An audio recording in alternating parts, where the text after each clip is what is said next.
Shalom, selamat pagi untuk kita semua. Sangat bersyukur di pagi hari ini kita boleh kembali datang bersama-sama untuk merenungkan kebenaran firman Tuhan. Sebelum kita masuk lebih jauh, mari kita tenangkan diri kita ambil saat teduh. Saat teduh dimulai.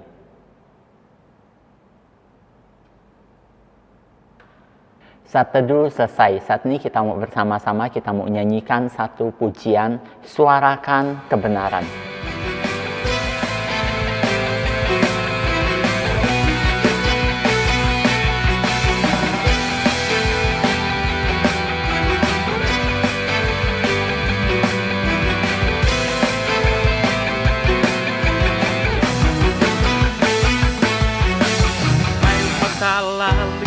Lihatlah dunia telah hilang jalan kebenarannya. Itulah kita terang bagi mereka, umat tebusan telah dipanggilnya. Karena kuasa Kristus beserta dengan kita, beri kekuatan bagi kita. Bangkitlah hai umat Allah, suarakan pada dunia, nyatakanlah kebenaran dan melangkah dengan firman yang menjadi penerang, menyatakan kerajaannya dalam dunia. Mari kita berdoa. Tuhan, kami bersyukur pada hari ini kami boleh kembali datang bersama-sama untuk mempelajari firman-Mu. Tuhan, kami serahkan waktu pembelajaran firman hari ini ke dalam tangan pimpinan Tuhan. Hanya di dalam nama Tuhan kami, Yesus Kristus, kami berdoa dan mengucap syukur. Amin. Saat ini kita mau bersama-sama kita mendengar pembacaan Alkitab dari Markus pasalnya yang ke-12, ayatnya yang ke-18 sampai yang ke-27. Markus pasalnya yang ke-12 ayat 18 sampai 27. Datanglah kepada Yesus beberapa orang Saduki yang berpendapat bahwa tidak ada kebangkitan.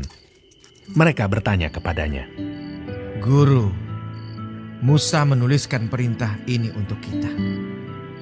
Jika seorang yang mempunyai saudara laki-laki mati dengan meninggalkan seorang istri, tetapi tidak meninggalkan anak, saudaranya harus kawin dengan istrinya itu dan membangkitkan keturunan bagi saudaranya itu. Adalah 7 orang bersaudara. Yang pertama kawin dengan seorang perempuan dan mati dengan tidak meninggalkan keturunan. Lalu yang kedua juga mengawini dia dan mati dengan tidak meninggalkan keturunan. Demikian juga dengan yang ketiga.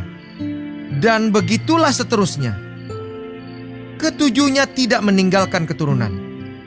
Dan akhirnya, sesudah mereka semua, perempuan itu pun mati.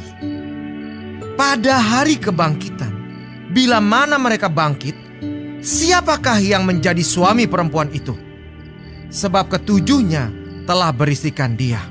jawab Yesus kepada mereka, Kamu sesat, justru karena kamu tidak mengerti kitab suci maupun kuasa Allah. Sebab apabila orang bangkit dari antara orang mati, orang tidak kawin dan tidak dikawinkan, melainkan hidup seperti malaikat di sorga. Dan juga tentang bangkitnya orang-orang mati, tidakkah kamu baca dalam kitab Musa, dalam cerita tentang semak duri, bagaimana bunyi firman Allah kepadanya, Akulah Allah Abraham, Allah Ishak dan Allah Yakub. Ia bukanlah Allah orang mati, melainkan Allah orang hidup. Kamu benar-benar sesat. Berbahagialah mereka yang membaca, merenungkan, terlebih lagi melakukan firman Tuhan di dalam hidup mereka.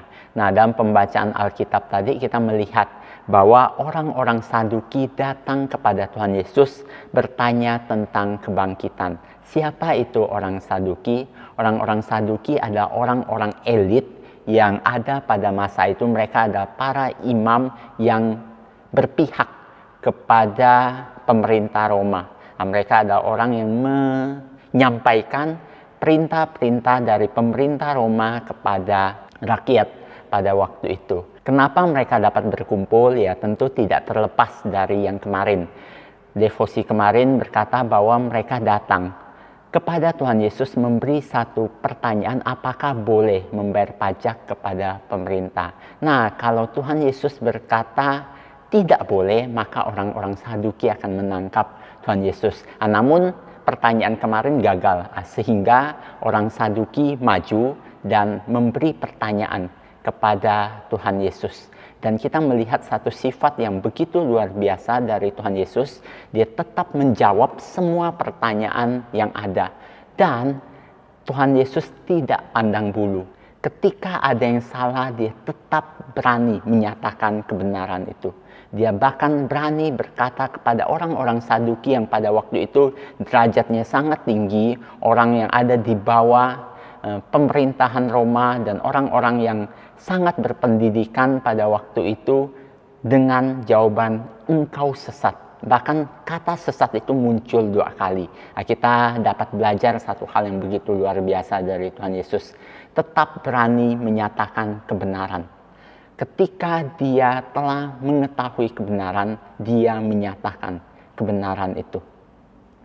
Bapak ingat kata-kata dari dosen Bapak dulu ketika berkuliah, dia sering berkata, ya katakan iya, tidak katakan tidak. Jangan iyakan yang tidak-tidak. Ini menjadi refleksi untuk kita dalam hidup kita. Kiranya kita boleh menjadi orang yang seperti itu. Berani katakan yang benar. Ya katakan ya, tidak katakan tidak. Kiranya Tuhan memberkati kita semua. Mari kita berdoa. Tuhan, kami bersyukur pada hari ini kami boleh belajar sedikit dari firman-Mu. Tuhan, kiranya kami boleh belajar seperti Engkau menjadi satu pribadi yang berani menyatakan kebenaran. Bantu kami Tuhan, ketika kami menjalani hidup ini seringkali kami tidak berani. Namun Tuhan, mohon Engkau yang tolong kami. Kami juga menyerahkan aktivitas kami hari ini seluruhnya ke dalam tangan pimpinan Tuhan. Tuhan yang pimpin, Tuhan yang tolong kami. Terpujilah nama-Mu Tuhan, hanya di dalam nama Tuhan kami, Yesus Kristus, kami berdoa dan mengucap syukur.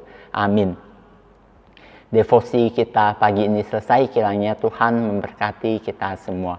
Soli Deo Gloria.